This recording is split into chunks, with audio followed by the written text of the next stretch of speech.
Nii Lante Vanderpuye, how did we even get here in the first place? So, was it by law that we gave that airport the name that we gave it, or it was people who were jubilating after the overthrow of Kwame Nkrumah who said, oh, we're going to name this place Kotoka?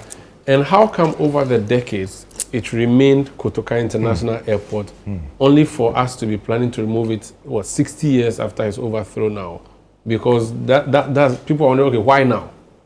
Well, thank you once again. Let me say I'm proud of my son. I'm proud. He has made you... Oh, yeah. I've known him when he was a child. Oh, really? Yes. I'm over 60, so you should know. Okay. The father used to come to me with him. He was a small boy, then I think he was in kindergarten or something. Yes, Bishop Bowers. Bishop Bowers at that time. So I'm proud of him, and he's done what the father has always been doing. The father is one of those people who have believed in the ideals of Nkrumah, and I think I want to commend you. Keep it up. Thank you. Keep it up. I'm happy when young men like you are taking over from where we have living.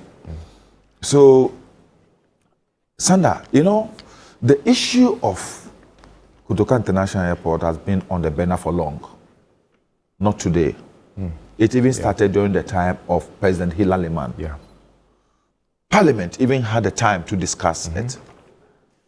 Then during the time of Professor Mills, it came up again. You see, what are the reasons why national monuments are named after people?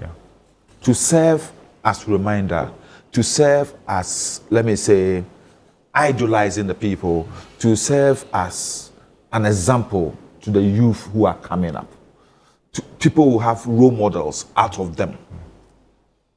Historically, if you look throughout our history, we've had some eventful coup d'etats. We've had military heads of state who named any national monument after himself. Jerry Rawlings virtually declined when a whole university that he brought money to establish wanted to name the school after him. He declined. UDS, he declined. Did Achampon name any monument after him? Did Akufo do that? So we may say that those people are military dictators, but they were even conscious enough not to name national monuments after them. So why Kotoka? Not Kotoka as an individual, but a particular occurrence within our history which fractured our growth and led us to the path of confusion, and we didn't know what we were doing. Based upon the CIA's deception. This is a blot of our national history, and over the years, people have come to realize that it was a mistake that should have never happened. Two, we are talking about a situation where somebody who has been celebrated by the whole world as Africa's man of the millennium, that the whole US have named a portion of their African library after. And we are celebrating his overthrow by naming our most important national tourist monument after the man who overthrew him. Are we celebrating or reminding ourselves that here lies the man who removed the man who was going to be the dictator, who was going to be... You see, Neil Date has a very simple question, and I have been asked that question before. Somebody travels from Ethiopia after attending the AU meeting or conference or visit, and then he is on a flight. Then he gets and he hears the pilot says, we are descending to... The person knows he's coming to Accra. And then he hears we are descending to the Kotoka International Airport. He asks, who is Kotoka? And I tell him, the man who overthrew Osajefo Dr. Kwame Nkrumah. He'll do a U-turn. I'm telling you. I'm telling you. That is how awful the thing is. You ask a simple question of why not a gun? I don't believe in that. I think I want to see a consistency in branding. Throughout this country, we've not named any apart from the Ajiman Pempe the first. It used to be Kumasi International Airport, and now Ajibampepe. I am so happy about that because Ajibampepe, historically, did what many Ghanaians couldn't do. Fought colonial oppression. Through that, he was captured and sent to Seychelles. You understand? So it's worth the name. It's worth it. But we changed the Tamale 12 to Tali, Yakubu Tali Airport. And your people came and they want to change it. Who was Yakubu Tali? When we allow politicians to conveniently change the name of monuments to suit their political aggrandizement, their capricious intents, it doesn't unify this country. You understand? That's what you see Yakubu Tali as. Yes. Look, for example, I was, just as my son is doing, I was really the man behind the name change from Ohinijan Sports Stadium to Accra Sports Stadium. You didn't like? Yes. Because go and ask. Ask those footballers and those national athletes around that time. The land on which the stadium is situated was given out by a family. Go and ask what happened to the main icon of that family, one of the finest footballers that Ghana has ever produced. Who? Bryant. Eh? Go and ask what happened between him and Ohinijan. Ohinijan has a family. They've not done anything, so I wouldn't want to say it here. But I said, if I give my land for you to build, and then you get up and you engage in acts that go to denigrate my family, then what's the purpose? You understand? I think that consistency in branding is key. Accra International Airport, you sit on a flight, where are you going? I'm going to Accra. Then you get down at the Accra International Airport. Then it sits with your tourist. But other airports have JFK. But we John F. Kennedy. But we also have Washington. Jomo Kenyatta. We also have Los Angeles. No, Washington is Dallas Airport. Then we have Dallas. Dallas is a name of a community. Yes, I'm saying that. So we have names after airports. We have Jomo Kenyatta. Let's not look at airport alone. Let's look at monuments. Okay. And let's ask ourselves. Ofwe-Boigny Airport in Côte d'Ivoire. But Ofwe-Boigny, what did he do? Mohammed Murtala in Lagos. Yes, what did he do?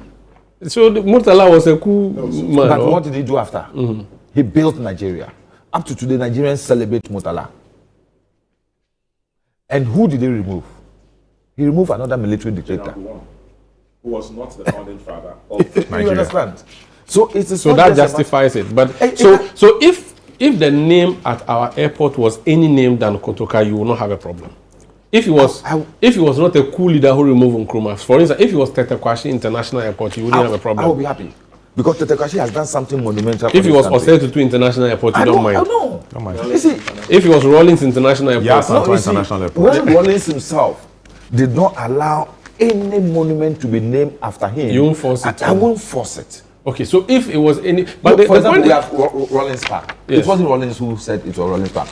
People named him after him because he severally came to park the Prince Goa there, address the nation there. You understand? But we have Rawlings Circle at Medina. Rawlings never. There was no legislation. There was no law. There was no government policy. There was no executive instrument. It's community name. It's community name. People who live around the area said we are calling this circle Rawlings Circle. How about Sankara? We were celebrating Thomas Sankara. Look, Thomas Sankara was an African icon. The whole Africa celebrated Thomas Sankara. Because, for example, today in Burkina, look at what the gentleman is doing. That the whole world... They say that's a new Sankara. You understand? So people are saying the new Sankara. So it is what you did that will make people keep your name alive even when you are gone. What do you say to the comment by the minority leader Afenyo Makin that this is only one of the few ever names? It is not true. And that the NDC is not treating their own ever base nice. This country celebrates Victor Gbao, Philip Gbao, Ifemamu. All of them are from the Volta region. But we don't have monuments after him. Look. For example, let me say this. Even here in Accra, don't we celebrate 28 February? Who are the people involved? 3 Ghana names. Not 3 Ghana names. We have Odate Lamte, Cooperative. Okay, yeah, that's true. You understand? And, So, yes, Sergeant Ajiti. Sergeant Ajiti. Yeah, so it is not about where you come from. That's why I was so offended when the minority leader said what he said. That it is not, nobody should tribalize this. We're talking about national unity. But he's saying that your party, you have your base in the water region. And In Accra. And you should celebrate. I don't want to, what we are doing is not about NDC, it's not about MPP. It's about Ghana. It's about Ghana. Setting an example for the children tomorrow. When my child grows up and my child asks me, Daddy, who is Kotoka? Then I tell him, somebody who did a coup to overthrow the first president of this country. My child will look at me, am I correct? You understand? You see, the issue has to do with, there are so many monuments in Accra that have been named after people who are not Dangwis. They are not Gadangwis. We've not complained about it. Have we? We haven't. Don't you have Dankwa Circle? Obechebi Circle. Don't you have Obechebi? Fine, it's a Ghana. Yeah. We don't have. We have so many others. Kwame Nkrumah Circle. To the extent that Kwame Nkrumah wasn't a Ghana, but was the first MP of Garland. a Garland. We are not fussy about those things. Okay. And no Gan Manche or Gandangwe chief or opinion leader has really advocated for this. You mentioned Ayiku too. His was a reaction to what has happened. It may be a reaction to what Apenyomarke said. And he's not forcing. He's saying that he has no problem with Accra, but Yes. if he had his way, you could Yes. name. But it's not compulsory. It's not really demanding. Exactly what I'm saying here. Okay. You see, let me say this. You know, how will they sit with, for example, the people in Ashanti region? That somebody who has really committed, let me say, a sin against the state of Ashanti. Then they have Kumasi Airport named after that person. It will be insulting. It will be insulting. Let me bring